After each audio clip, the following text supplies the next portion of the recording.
Chapter 24, Sudden Change. Having been allowed to accompany them, Shia was happy. With both hands on her cheeks, a loose expression on her face, and that strange laughter she started letting out while twisting her body, it was a shameless appearance. So shameless that her previous seriousness, when confronting Rinku, seemed like a lie. "You, gross," is what you muttered because she couldn't stand it anymore. Shia's excellent rabbit ears caught that mutter.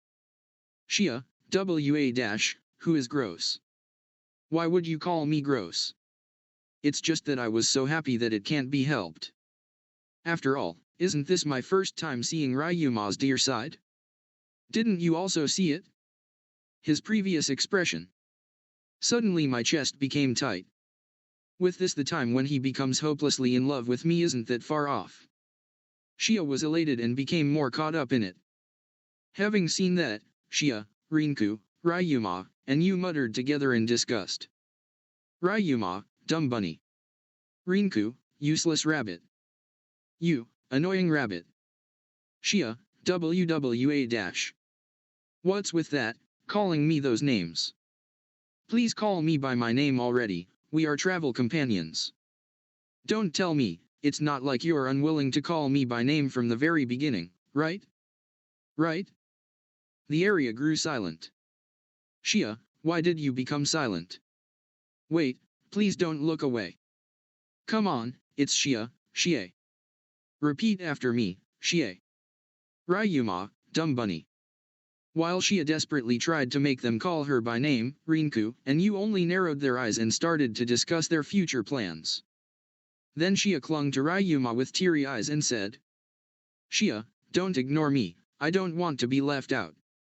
Even after becoming a travel companion, they treated her just as harshly as before. While Shia was making a racket, several Halya tribe members appeared from the fog. They returned after clearing Rinku's challenge, to subdue demonic beasts and return with proof in their hands. When you look closely, one of them was Cam. Shia was smiling wide, this being the first time she'd seen her family in days. The last time she'd seen them was when she was explaining her feelings to them, before her training started. Even though it was only 10 days, every day, it was deadly training. Extraordinary concentrated training at that. Because of that, for Shia, it felt like they hadn't met each other for months. Immediately, Shia started talking to her father, Cam. There was a lot to tell. However, right before she said anything, Shia swallowed her words. She noticed a strange atmosphere surrounding Cam and the others. Ryuma, holy fuck. Rinka, what the hell did you do to them? Cam, who saw Shia, only revealed a slight smile. Immediately his gaze returned to Rinku. And Cam, boss.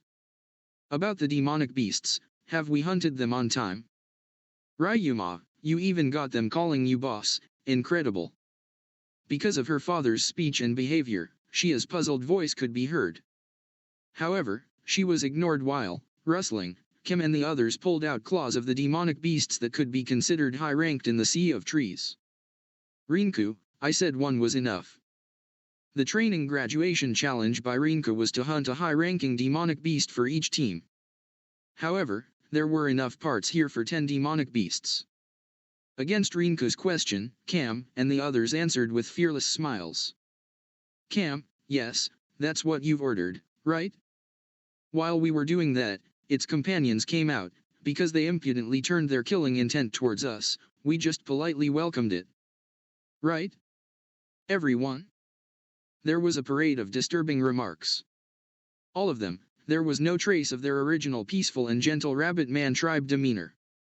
They reported the results of their dangerous combat to Rinka with fearless smiles and glaring eyes. Later. Shia, what happened? Rinku. What on earth happened to father and the others? Rinku, calm down. And nothing happened. It was the result of training. Ryuma, Rinku, she's pissed. Shia, no, what happened to make them like this? Aren't they completely different people? Wait, please don't look away. Look at me. Ryuma, she was so intimidating as well, then she said please. Ryuma mocked Shia as she tried to get answers out of Rinku. Rinku, it's not like there are any big differences, right? Ryuma, if you can't tell the difference then you might as well wear this blindfold. Shia, are your eyes not holes? Please look at them. A while ago they were charmed just by staring at their knives. Ah, just now, someone called their knife Julia. Normally, isn't that scary? Shia's angry voice filled with frustration echoed in the sea of trees. What on earth had happened? That was what Kem and the others thought while exchanging glances between the male duo and Shia, with confused expressions. They exchanged glances for a while until the other members of the Halya tribe came back. All of them were, that is to say. They look wild. Not only the adult males but also the females, children, and even the elderly. Shia pointed at her family that completely changed, while approaching Rinka with tremendous momentum to urge him for an explanation. Rinka awkwardly averted his gaze while being interrogated by Shia. Ryuma, to say you fucked up is an understatement, don't mind me though, it's a welcomed change. Maybe she judged she wouldn't be able to make any progress, so Shia changed her target to Kem and the others. Shia, father. Everyone. What on earth has happened? It's as if you're different people. From before, you've only been saying frightening things, please come back to your senses. Kem, who was clung onto by Shia, started to loosen his glaring expression and reverted to his gentle expression. That made Shia a little relieved. However. Kem, what are you saying, Shia? We are sane. It's just that we have awoken to the truth of this world. It's all thanks to Boss. Ryuma, that's not what a sane person would say. Shia, the truth? What was that? Having a bad feeling about it, Shia asked while her cheeks twitched, and Kem smiled while confidently declaring. Kem, 90% of this world's problems can be solved with violence. Ryuma cackled at Kem's response, looking away from Shia's glare. Because of the shock, Shia ran and disappeared into the sea of trees while crying.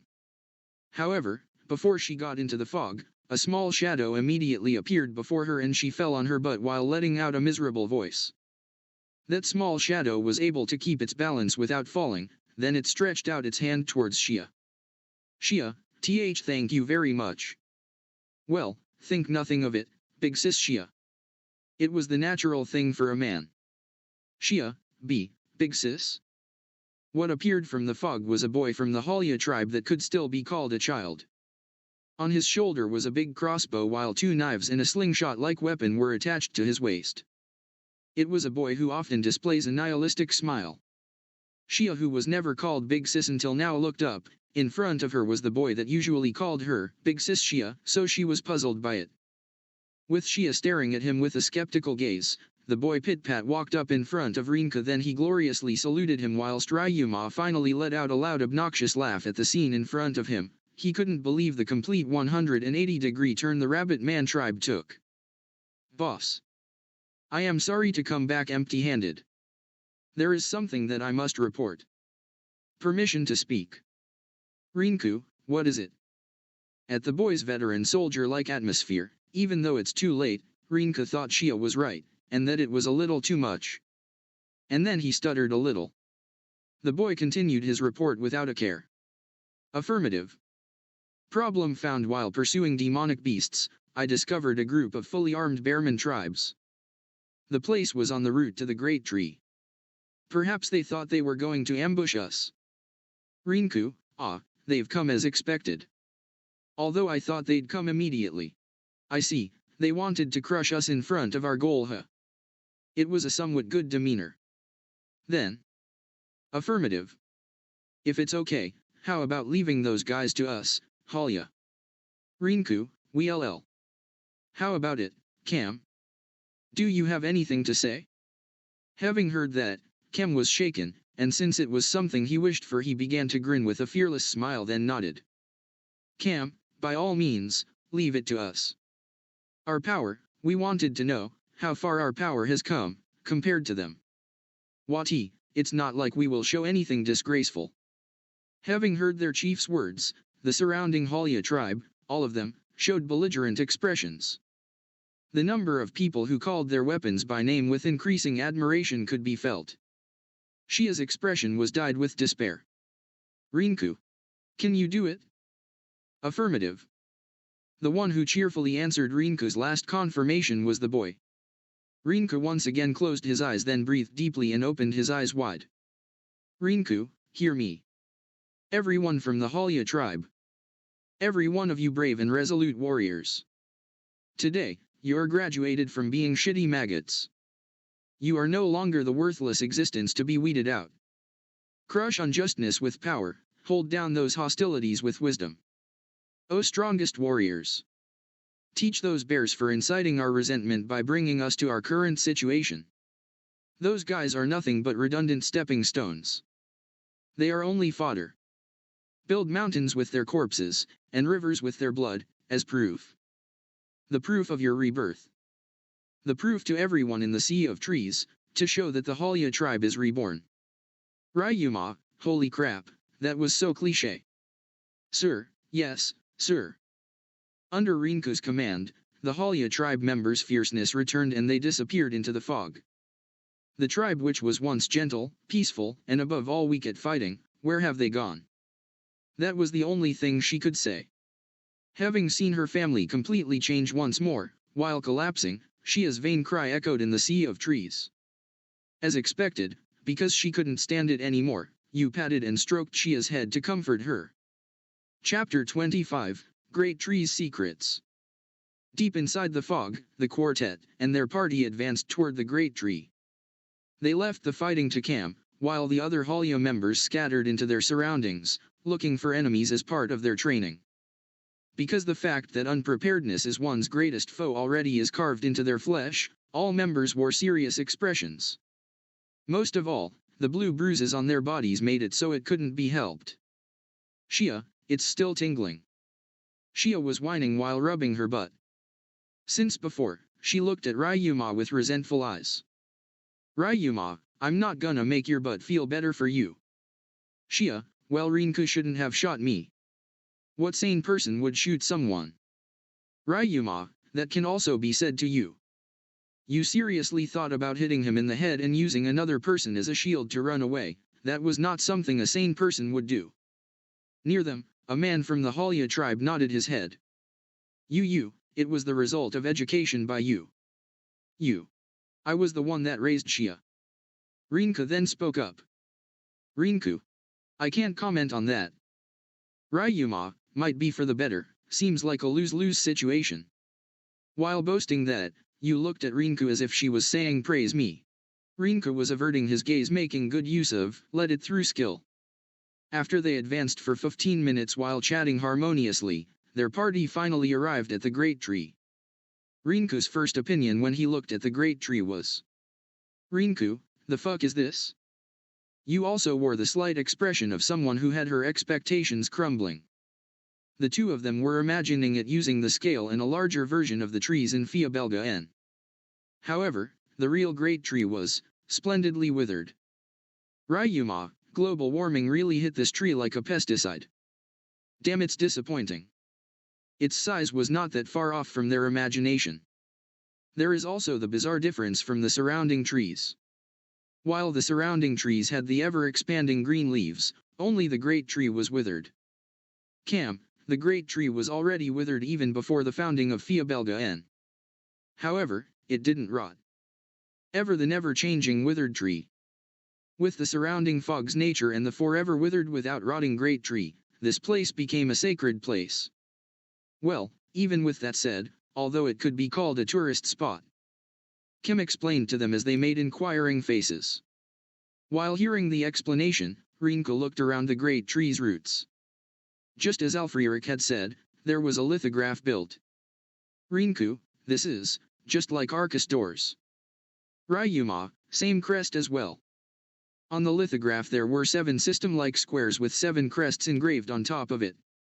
It was completely the same as the one on Arcus' room's door. To prove it, Rinku took out Arcus' ring. The pattern on the ring was completely the same as one of the patterns on the lithograph after all. Rinku approached the great tree and started to hit it, and of course there was no change. When he tried to ask Kim and the others if they knew something about this tree, they only had no as an answer. Although he already heard all of the traditions from Arifureta, there wasn't any concerning the entrance. There was a possibility that he hid it, so Rinku started to think. Rinku, should I collect the debt? At that time, Yu, who was observing the lithograph, raised her voice. You, Rinku. Ryuma, look at this. What you had noticed were on the other side of the lithograph. There were empty dents that corresponded with the 7 crests on the other side. Rinku, this is. Rinku put the Arcus ring in his hand to the dent that he saw that corresponded to Arcus crest. Then, the lithograph began to faintly shine. Wondering what happened, the surrounding Halya tribe that were on lookout began to gather. For a while, they looked at the shining lithograph, which lights gradually faded and somehow characters appeared in its place. Something was written there. 4 proofs. Power of rebirth. Guidepost of spun bond. A new trial will be opened to the one who has the proof. Rinku. What does it mean? Ryuma, more work. Shia. The 4 proofs, maybe, wasn't it referring to the other dungeon's proofs? Rinku. Then, what does the power of rebirth and guidepost of spun bond mean? Shia answered to Rinku, who was left puzzled over it. Shia, UN, guidepost of spun bond, wasn't that it? Whether you got demi-human race as guides or not. Only demi-humans are able to move around easily in the Sea of Trees, and to gain the demi-humans as guides in the Sea of Tree was an exception among exception. Rinku, I see. You. Next was regeneration. Me? You pointed at herself, who owns the special magic, auto-regeneration. To test it, she thinly gave a cut to her finger to activate auto-regeneration while moving to touch the great tree, but there was no change at all. You. It looks like that was wrong. Rinku, NN, to the withered tree. Power of rebirth, along with 4 proofs, it's possible that the 4 proofs meant we have to conquer half of the 7 great dungeons, then we might obtain the Age of God's magic concerning rebirth. Was it something like that? Rinku was wondering whether they must use that to restore the withered tree. You also gave a consenting face. Rinku, damn. So it was impossible to conquer it right now, even though it was troublesome. There is nothing else we can do but to go to the other dungeons. Ryuma sighed as Rinku could only grind his teeth, having come this far. You also regretted it. However, because they couldn't enter the great dungeon now, although it worried them, it couldn't be helped. They switched their target to obtaining 3 more proofs for now. Rinku then gathered the Halya tribe. Rinku, as you've heard, we are aiming to conquer the other great dungeons now. The promise that you kept to guide us to the great tree is over now. If it's the current you, even without Fiabelga N's protection, you'll be able to survive inside the Sea of Trees. That means, this is goodbye. Ryuma, it was great seeing y'all turn into savages though. Then, he took a peek at Shia. His eyes asked her if she wanted to leave behind some words, and Shia understood perfectly that now was the time to voice her intentions. Even though she'll be back, conquering 3 of the great dungeons would take much time. She wouldn't be able to meet her family during that time. Shia nodded, then took a step forward to talk to Kem and the others. Shia, Fath. Cam, boss. I have something to say. Shia, father? This is my turn. Kim took a step forward while ignoring Shia. Shia, father? Wait, father? Shia's words could be heard, and as if he was a British guardsman he just looked ahead while standing upright. Cam, what is it? For the time being Shia called out, Father? Father? But was ignored, while Rinku asked Cam. Cam, while not looking at Shia and ignoring her, started to tell the consensus from the Halya tribe. Cam, boss, please take us along. Ryuma, oh hell no. One dumb bunny is enough, I don't need a group getting in my way. Shia was surprised at Cam's words. In the discussion 10 days ago, what happened with that mood when you were sending me off? Were the words she said. Cam, we are Halya but at the same time not Halya. We are boss's subordinates. By all means, take us along. This is our tribe's consensus. Shia, wait a sec, father. I've never heard of that. Rather, for what purpose did I have to go through those hardships? Cam, I admit, we are jealous of Shia. Shia, he admits that. He really said that. Really, what happened in those 10 days? While Kem said the tribe's consensus, he ignored Shia's remark. What is this situation? Was what Rinku thought, then frankly answered. Rinku, as Ryuma said, fuck no. Kem, why? Kem tried to ask the reason for Rinku's quick reply. The other Halya tribe members also approached Rinku in impatience. Rinku, like Ryuma said, one useless rabbit is enough, you'll only get in the way. Kem, but... Rinku, don't get caught up in the moment. For our journey, even 180 days is too fast. Kem, is that true? In addition to Kem and the others holding on to him, they started to think, even if it was not permitted, we will follow. It seems because of the General Hartman-like training, a strange sense of trust and reverence was born. If this keeps up, they'll really follow Rinku into town. Because he didn't want any of them to riot, he reluctantly gave them a condition. Rinku, then, that is. I want you to stay here to keep training. The next time I come to the Sea of Trees, if I can use you, then I'll make you my subordinates. Kem. Is there any falsehood in those words? Rinku, well, you'll also have to convince your future son-in-law. Kem narrowed his eyes in confusion as he turned to look at Ryuma, who despite his eyes being covered, was glaring at Rinku with a deep-seated hatred.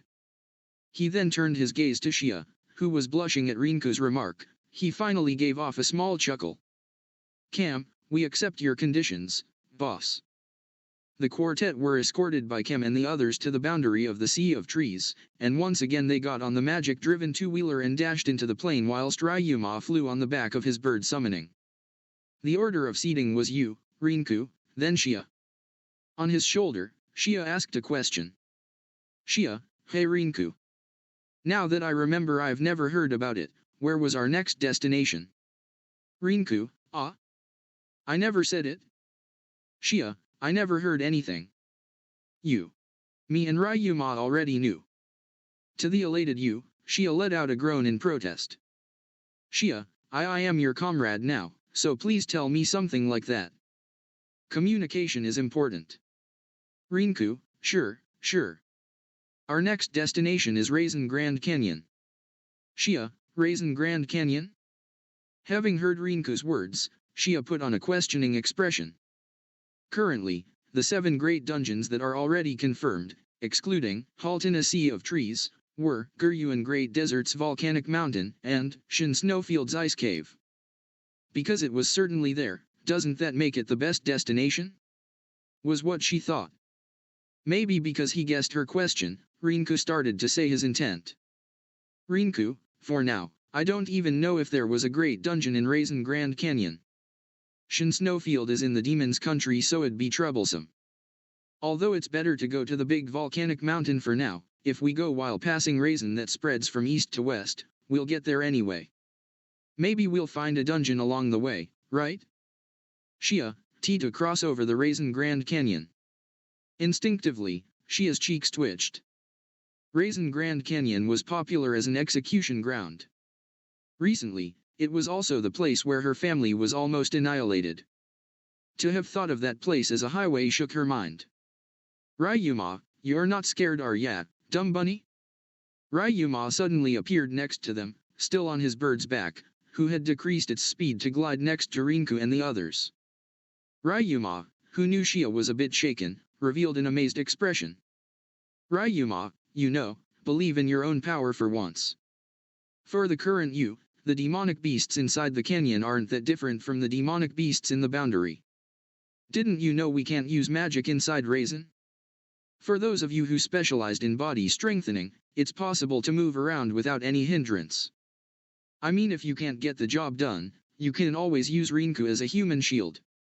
Rinku almost fell off of his bike after hearing the last part of Ryuma's speech. Shia, then, because we are going to Raisin Grand Canyon, are we going to camp today? Or, are we going to the nearest village or town? Rinku, if possible, I wanted to arrange some seasoning for food. For the sake of the future, it'd be great to get some material from the town. According to the map I've seen, there will be a town somewhere along here. Ryuma, I haven't had actual fucking food in, actually, I don't know how long. For extra measure, Rinku and Ryuma just wanted to eat real food. Also, in the future, he needed money to buy things in town. He wanted to exchange the materials he had with money before it rotted. One more thing, he wanted to try to settle in a place before setting off to the Raisin Grand Canyon. Chapter 26, Great Dungeon of Raisin.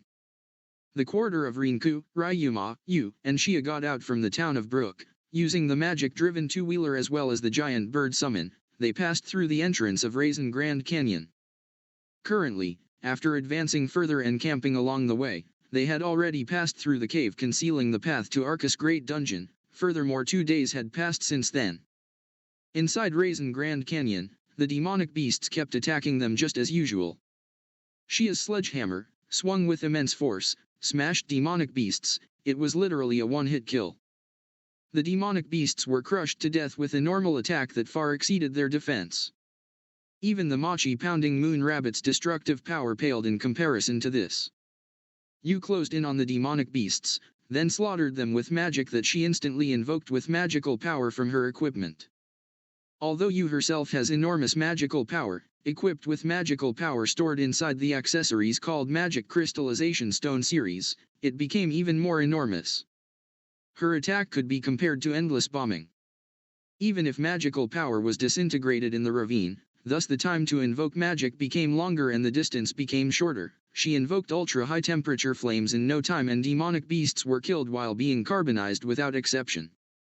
Rinku, needless to say, was sniping the heads with Donner, his bones from his body somehow being used as ammo, while driving the magic-driven two-wheeler.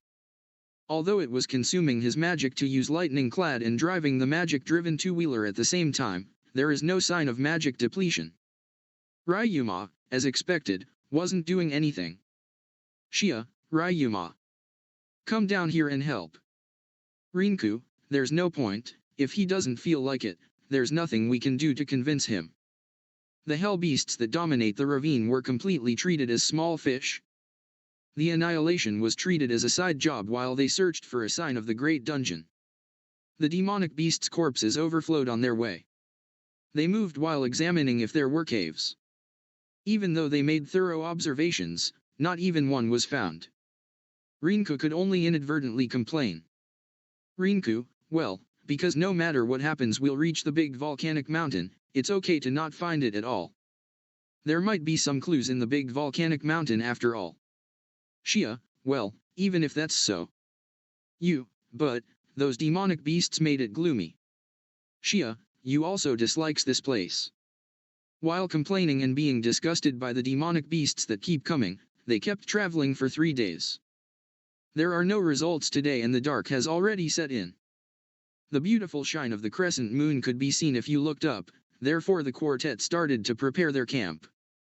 After taking out the tent, they prepared supper with ingredients and seasoning bought in the town.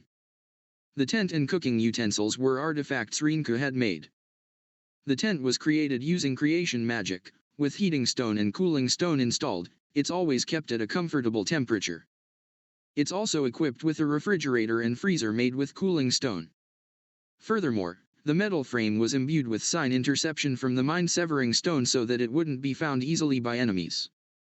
For cooking utensils, there was a frying pan and kettle with an adjustable flame that was proportionate with the amount of magic used, and a kitchen knife endowed with wind claws in its sharp edge that could be activated by pouring in magic.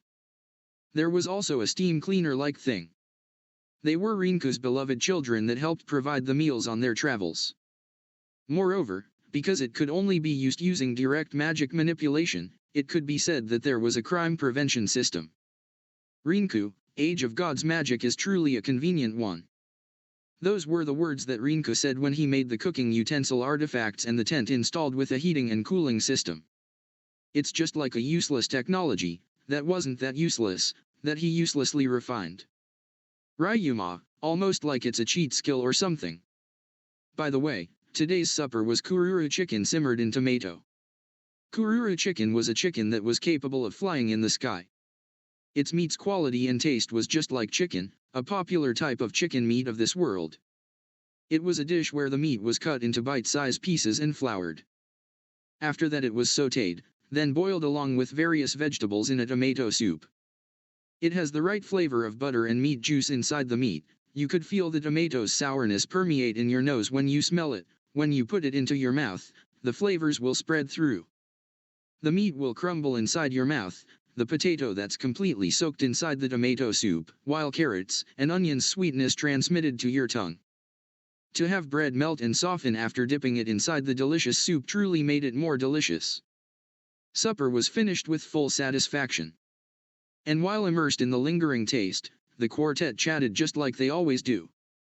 Inside the tent, they could leisurely chat because the mind-severing stone was activated, which made it so that demonic beasts do not approach them.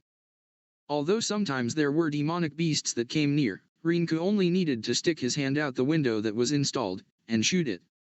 Moreover, when it was time for sleep, the four rotated the lookout duty until morning came. Today, it was about time for you, Rinku, and Shia to start preparing to sleep.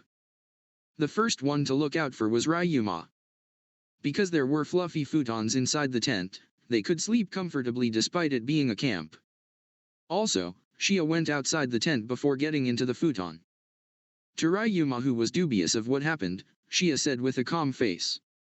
Shia, for a while, I wanted to pick flowers. Ryuma, you should know there aren't flowers out here, dumb bunny.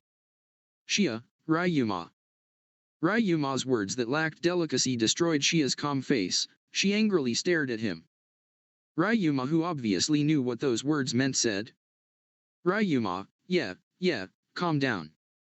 With a sarcastic smiling face that didn't show any remorse. Shia hurriedly went to the tent's side in anger. After a while. Shia, Ryuma. You. Rinku. It's an emergency. Please come here. Was what Shia shouted out, forgetting the possibility of demonic beasts hearing it.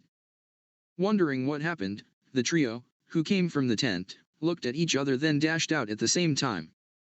When they arrived at the origin of Shia's voice, they saw that there was a huge monolith that leaned on the ravine's wall after it fell, and a space was revealed between the monolith and the wall. Shia was inside that space seeing something unbelievable. Being colored in excitement all the while. Shia, here, over here. I found it. Rinku, I understand, for the time being get out of there. It looks like you used full body strengthening. Aren't you too excited? You, annoying. Ryuma, look at that, you actually did something right, by accident. The frolicking Shia was pulled out by Rinku and Yu's hands. When Rinku pulled her he got a feel, while Yu gloomily frowned because of that. Guided by Shia into the crevice between the rocks, when they entered the wall's side had a hollow interior, and it was wider than expected. Having entered that space, Shia silently, with a proud expression, pointed her finger at the wall. The trio looked at the place pointed by that finger, then they inadvertently let out a confused sigh, while blinking their eyes in surprise. In front of the two, in that place, there was a splendid rectangular signboard that was made with cuts in the wall, and strangely woman-like characters were carved there. Shia, please come in. Into Mildy Raisin's thrilling great dungeon? The mark. And? Felt strangely irritating. Rinku, the fuck is this? You, what is this? Rinku and Yu's voices came out in succession. Ryuma, I am seeing something unbelievable right now. Shia not being dead weight. Rinku and Yu, who blankly looked at the signboard inside the hellish ravine. Shia, to ask what, it is the entrance. The great dungeons. It was found by chance when I went to pick flowers. Well, it was real, there is a great dungeon inside Raisin Grand Canyon. While Shia's slap-happy voice resounded, maybe because Rinku and Yu was finally able to get out of their surprise, they wore indescribable expressions, then looked at each other in perplexion. Rinku. You. Do you think it's real? Ryuma, who cares, better than nothing. Rinku, you. You. Mildy. Rinku, it was that after all. Mildy, it was the first name of Raisin that appeared on Oscar's memorandum. Although the name Raisin was conveyed and known by the world, the first name was unknown. Therefore, the chance that a place with its name signed in was the Great Dungeon of Raisin is very high. But, no matter what, what they were honestly unable to believe was, Rinku, why must it be this character? There was a reason for saying that. Rinku was considering the desperate fights that happened inside the Arcus Great Dungeon, and surely the other dungeons would also be along that line. That's why the lightheartedness of this made him lose his strength. You also understood well the severity of a great dungeon, that's why. Her expression said that she still thought maybe it was someone's prank. But, the entrance-like place couldn't be seen, right? The interior was a dead end. Not noticing what happened in Rinku and Yu's minds, Xia thought, I wonder where the entrance is?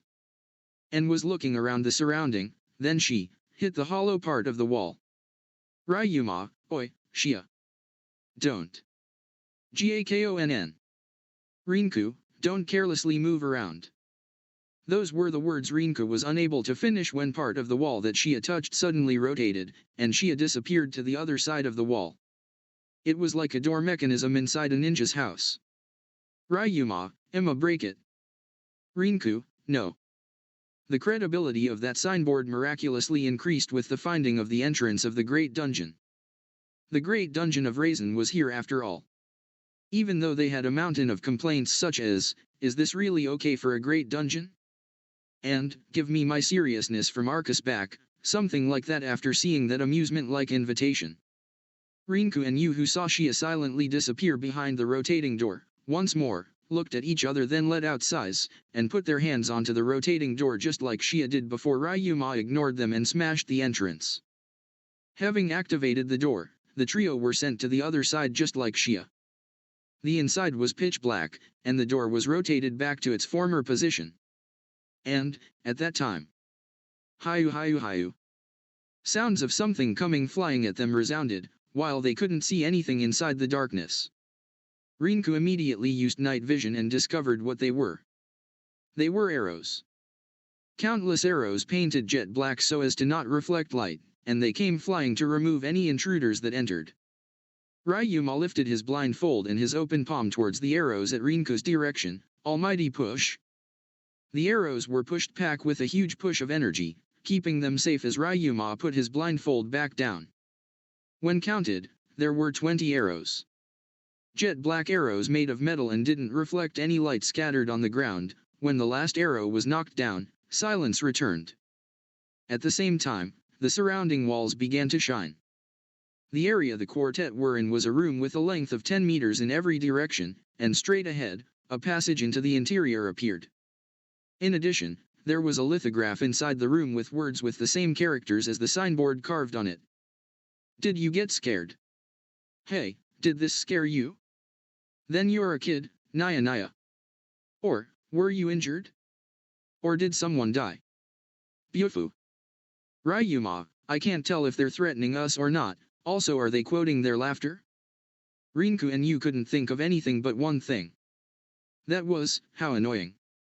Also, the Naya Naya and Beaufu dash parts that were carved with emphasis as if to provoke them, made them even more irritated. Especially, if someone in their party truly died, then surely the survivor would curse the heaven. Rinku and Yu were so irritated that many veins popped out on their heads. Then, suddenly, Yu muttered something she just remembered. Yu. Xia? Rinku, ah. Having heard Yu's mutter, Rinku finally remembered, then looked back at the rotating door in panic. Because the door only did one rotation at a time, for her to not be here means the possibility that she got out at the same time the trio entered was high. It made him feel something unpleasant because even though a lot of time had passed she didn't enter, but before he could rotate it once more. Smash. Ryuma had smashed the entrance, leaving a gigantic opening for all to be seen. Ryunma, dumb bunny, you can't just leave, you found it, now you call dibs. Xia, Ryuma, please don't look, but, I want you to take these out. Heek, please do it without looking at me. Ryuma, what are you? It truly was a pitiful appearance. Xia, although unable to see the arrows that came flying, she probably used her natural search ability to somehow manage to dodge them from the sound. However, it seemed it was truly last second. With her clothes pierced here and there, she made a pictogram similar to those that were drawn on emergency exits. Her rabbit ears bent into something similar to a lightning bolt to avoid the arrows, because she knew that she had done something impossible. Her body still twitched even now. Most of all, Shia didn't cry out of fear of death. The cause was, her feet were magnificently wet. Ryuma, damn, you pissed yourself. It was an appearance that you'd never want to show as a woman, even more so for Shia, who cried because she had shown it to the man she fell for. Her rabbit ears completely hung down. First of all, even if it was a chance to encounter love after 100 years, however, Ryuma didn't even seem to care, had that same dumb smile on his face. She couldn't tell if he was mocking her or not. You don't move. Maybe because she was also a woman, Yu's expressionlessness contained sympathy and she released Shia from the crucifixion. I'll do something about it. You're still a novice. Shia, I am ashamed. Rinku, change of clothes.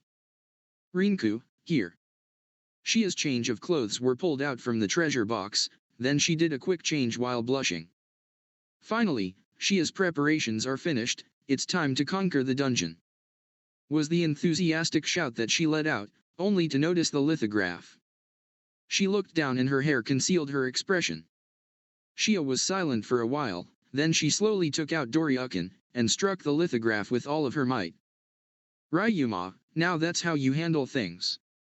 Rinku, by destroying them. Ryuma, yep. Maybe because she was unable to endure it anymore, she magnificently swung Doryukin many times as if attacking the enemy of her parents. Then, in the place of the broken lithograph, characters were carved on the ground. It said, Sarwai. This lithograph will automatically be repaired after some time. Pukusukusu. Shia was truly enraged and started to swing Doryukin more intensely. The small room was shaken as if a small earthquake happened, the sound of extraordinary impacts resounding many times. Watching Shia with a skeptical gaze, Rinku frankly muttered. Rinku, Mildy Raisin, rather than a member of the Liberators, she is unquestionably the enemy of humanity. I absolutely agree on that. Ryuma, I wanna see Shia destroy more shit, so I'm fine with this. Apparently, the Great Dungeon of Raisin would be a difficult place in a different way than the Arcus Great Dungeon. Chapter 27, Shia's Resolve. Raisin's Great Dungeon was a lot more troublesome than they expected. First, magic couldn't be used at all. It was because the strength of magic disintegration was far stronger than inside the ravine.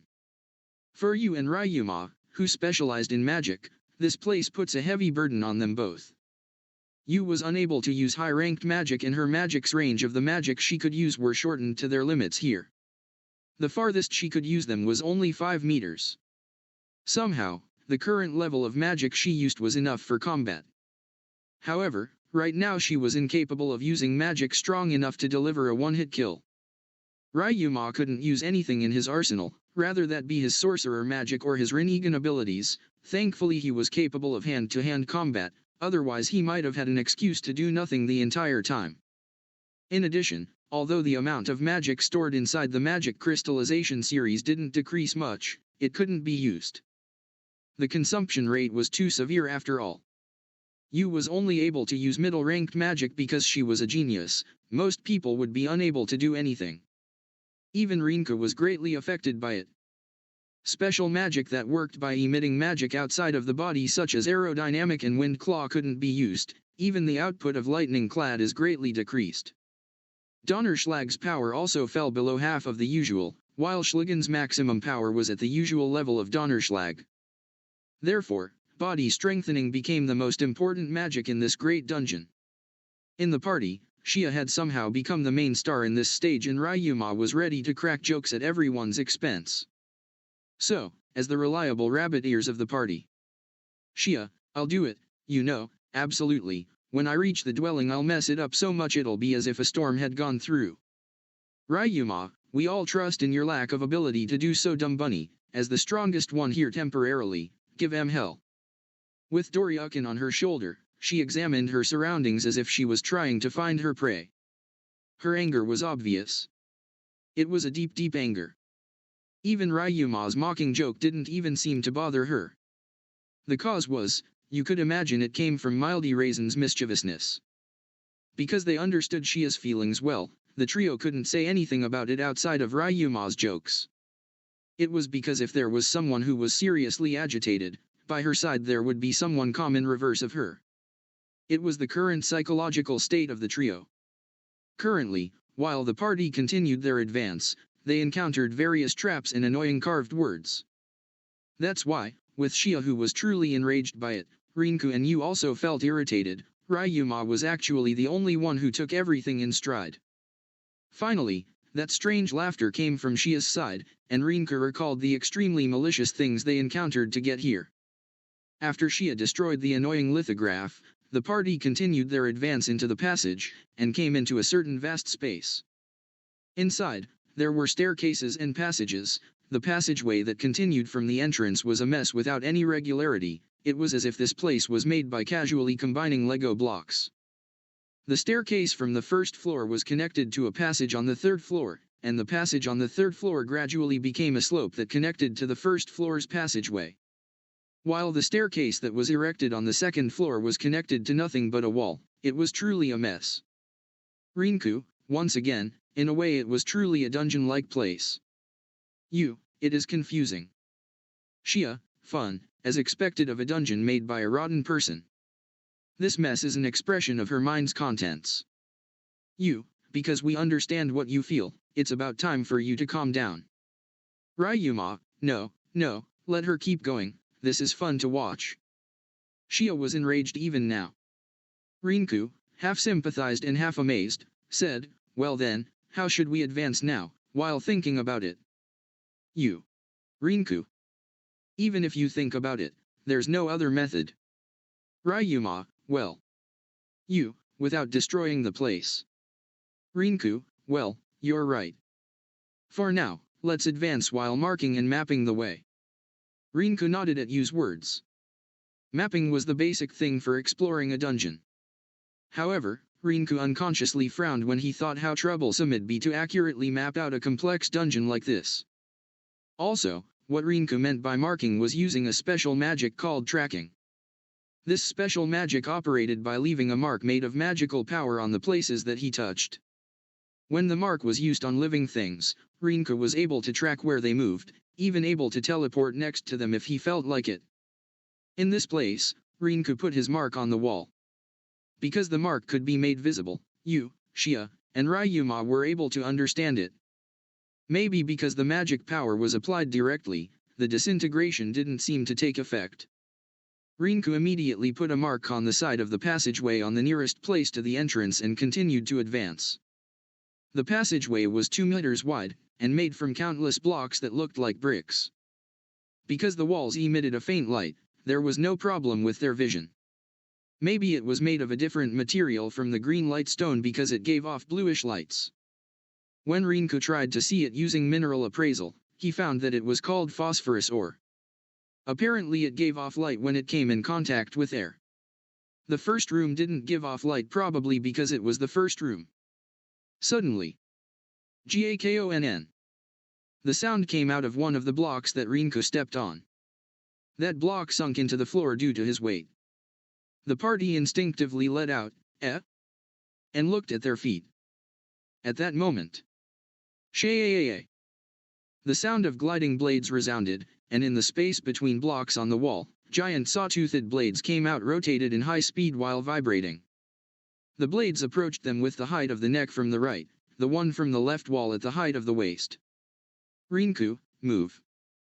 Rinku immediately shouted, and evaded it by leaning his back just like the protagonist from The Matrix, while the three behind him also tried to evade. Yu was small in the first place so she only needed to squat down to evade. Ryuma just placed his foot onto the blade and snapped it while ducking the other blade, a cocky smile adorning his face. Shia also seemed to be able to evade it. From his back, a shaken voice could be heard. Because there was no pain in her voice, Rinku guessed she must be unharmed. Although it was truly at a hair's breadth that the tip of the fur of her rabbit ear was cut. It was not a problem at all. Ryuma, damn, we almost lost the most important part of the dumb bunny. Ryuma called out in regards to Shia's ear, which made her blush a little despite the panic she was in, calling it conflicting emotions in the heat of the situation. The two blades that were filled with murderous intent and malice were unable to do anything to the party, and disappeared into the walls. Being vigilant of a possible second wave, for a while Rinka watched his surroundings carefully. However, apparently that was the end. Having felt relieved, Rinka let out a sigh, then looked at his back only to feel a chill. He dashed out instinctively, to retreat, and using the momentum recovered the others. Immediately, countless blades fell onto the place where the party were in, just like a guillotine, and cut the ground as if it was made of butter. As expected, it was rotating at high speed and vibrating just like the blades from before. Rinka looked at the blades that dropped just a few centimeters ahead with cold sweat.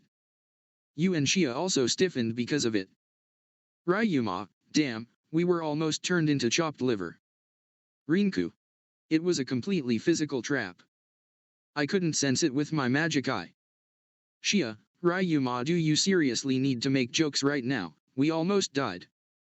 Ryuma, if you want me to act as edgy as Rinku all the time, then so be it, but until you find the courage to tell me that, then I'm going to keep making jokes at our expense. Rinku, I'm not edgy. You, edgelord. Ryuma, that's right, you. Until now, Rinka was able to avoid traps perfectly because they were magic traps. Of all the traps in the great dungeon that he had seen, all of them contained magic. That's why, if it was a magic trap, Rinku's magic eye was able to see through it. Therefore, he had the preconception that it was okay as long as the magic eye didn't react to something. In short, he overestimated his power.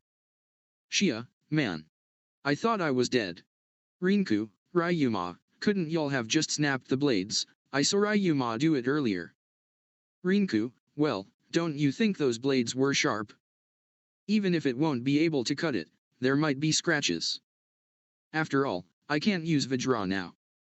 Ryuma, plus I'm starting to get sleepy, yawn. Xia, scratches, sleepy, between equipment, sleep, and me, which is more important? Ryuma, you act like you are not safe right now, everything is fine. Xia, what's with that topic evasion? That was a lie, right? I am the one that's more important, right? Right? Xia tried to ask Ryuma, who played her for a fool, and you added verbal abuse to the current Xia. You, annoying rabbit.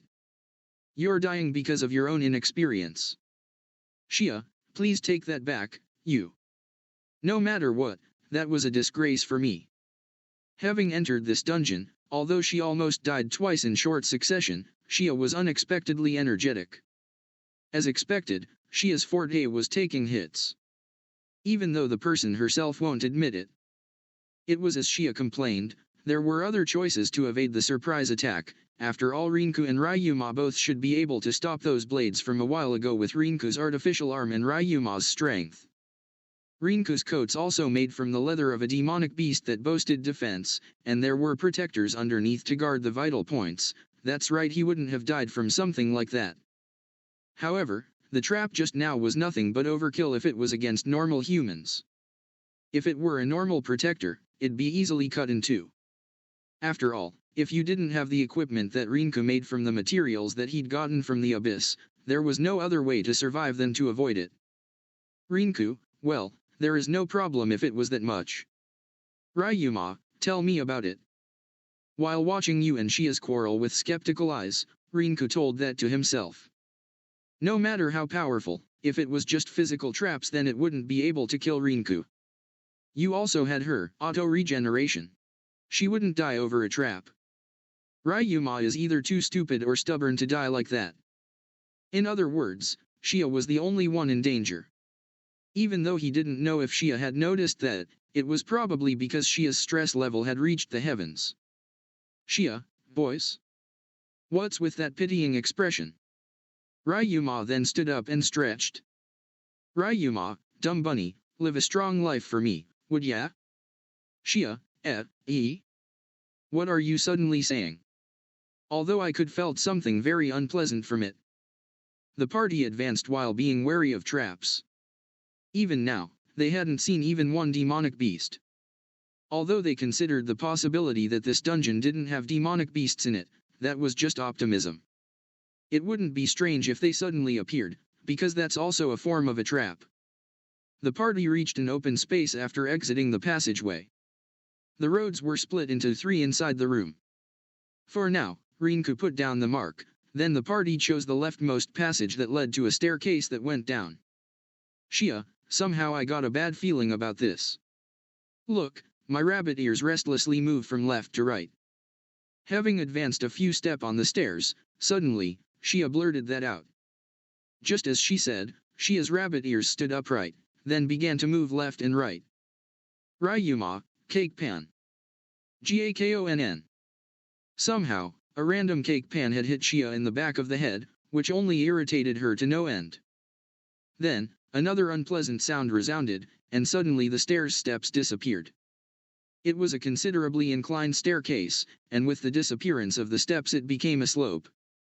Moreover, tar-like slippery liquid began to overflow from the countless small holes on the surface. When the steps became a slope, Rinku immediately transmuted the minerals on the bottom of his shoes into spikes. His artificial arms' fingers were also made into spikes so that he wouldn't slip down. You immediately jumped to Rinku before she started to slip. Rinku, who read that, also braced himself. As expected, they were harmonized even in this place. However, there were still 2 more people who were unable to do that kind of cooperation. It goes without saying that it was Ryuma and Shia. When it became a slope, Shia raised a scream, then the back of her head hit the surface hard. She writhed in pain, then slipped along while covered in that liquid.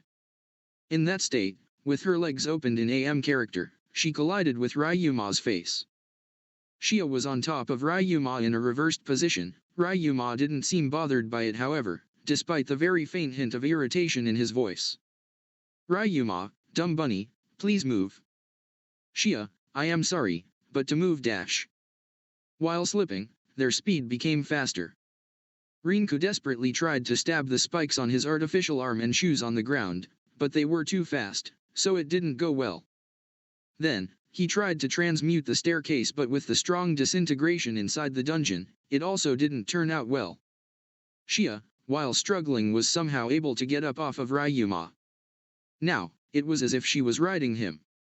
Ryuma, man, you somehow made this even worse. Rinku, use your hammer's staff, damn it. Rinku gave an instruction to Shia. Typically he would have teased Ryuma for the position he found himself in, but he felt as if this was a lot more important now.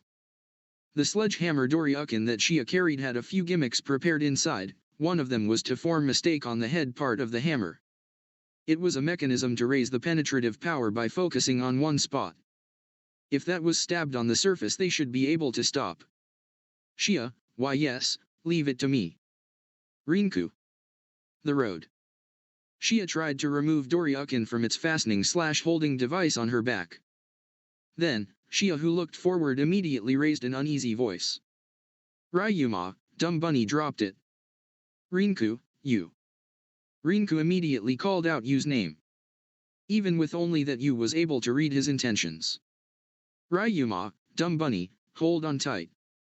Shia, why yes. While still riding Ryuma, Shia tightly clung to him. Finally, they reached the end of the slope and they were thrown in the air. One moment of weightlessness/floating. At that chance, Yu invoked her magic. Sar. It was an elementary ranked magic wind system. It magically created a strong vertical updraft, and it increased one's jumping power. An expert would be able to make pseudo-flight using this magic. However, in this place magical power was hard to maintain. That's why, Yu's magic only lasted for a few seconds and its effect only made the party float. Rinku, it's enough. Rinku's voice was mixed with praise. That's right, for Rinku, it was enough if he got the time to confirm their surroundings. Yu completely and splendidly answered his expectations. Rinku, with Yu on his left arm, hung his artificial arm toward the ceiling. Then, he poured his magic power. A sound came out along with a thin wire with an anchor installed on it and shot out from his artificial arm. It pierced the ceiling's wall. Then, because of the anchor, they were fixed to their place. The party was currently hanging with one wire that hung on the ceiling. They felt relieved after confirming the anchor did not come off. Then, they felt regret when they saw what was under them. Those sounds came from a lot of scorpions wriggling around. Although it didn't give off the same feeling as that scorpion look-alike, it gave them the psychological feeling of disgust. If they didn't halt their fall with the anchor, they would dive into a sea of scorpions, and it gave them goosebumps all over their bodies when they thought that. The quartet fell into silence. Because they didn't want to look below, they looked at the ceiling. Then, somehow they noticed lights emitting into some characters. It was already too late, the party inadvertently read it. These guys don't have lethal poison. But, you'll be paralyzed. Please be satisfied by lying with these cute children, Pyugya. Ryuma, this bitch is so lucky I don't have my magic. Maybe she purposely set up these phosphorus ores there, those characters were standing out in the dim space. Those who fell here would surely, with scorpions wriggling around their body, desperately try to move, and try to reach out to the ceiling. Then, they'd discover it. Those playful words. Once again, the party fell into silence but because of something else. Ignore it was what they told to themselves, and somehow they were able to observe their surroundings. You, Rinku, over there. Because you noticed something, she pointed her finger to a certain place below. There was an empty tunnel. Rinku, a tunnel. What should we do? Are we going to climb up to our previous location or are we going over there? Shia, I will follow Ryuma and Rinku's decision. I have been nothing but a burden after all. Ryuma, no need, the punishment will come from the dungeon, so I don't mind it at all, just please don't ever try to ride me again. Shia blushed before quickly regaining her exposure. Shia, that only makes me even more anxious. Isn't it better to just say, I don't mind it? Ryuma just sighed. Rinku, it's no matter, what would be useful is if we could use your chosen future. Shia, that was still. Although I've been practicing. Chosen future was Shia's special magic. It was able to catch a glimpse of the future under some assumptions. However, it can only be used once a day. It was impractical because this special magic required large amounts of magic power to use. Even though Shia specialized in body strengthening, if her magic power drained she'd only be a shameless rabbit. Although the amount of consumption was decreasing because of daily training, it was still a long way from mastering it. Rinku, well, it can't be helped if we can't use it. Rather than returning, it feels better to advance, so let's go to the tunnel. Rinku shot out another anchor then moved just like Tarzan until they safely reached the tunnel. The party advanced in the passageway that was lit by phosphorus ores while being vigilant about any unpleasant traps that might appear.